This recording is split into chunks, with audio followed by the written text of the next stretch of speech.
आज कोणती झाडांची खरेदी केली हे मी तुम्हाला दाखवते. तर त्याच्या अगोदर बघा, आता इथे आहे ना मितांशला आम्ही ना मुलीच्या गेटअपमध्ये तयार केलं आहे. आधी तर मस्त गुलाबी कलरची फ्रॉक आणली आहे आणि केसांना पण भाभीने मस्त फुलं लावलेत त्याला.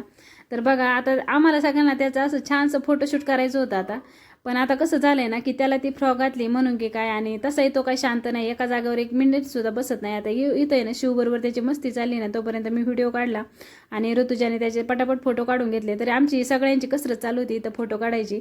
तर ज्याला मुलगी नाही ना त्याला मुलीची खूप हौस असते आणि म्हणूनच ती हौस आम्ही अशी पूर्ण केली. माझ्या मुलांचे मी लहान असताना असे भरपूर मुलींचे कपडे घालून फोटो काढले. तर बघा मितांश किती क्यूट दिसते, असं वाटते की मुलगीच आहे ती, पण नाही तो मुलगा आहे.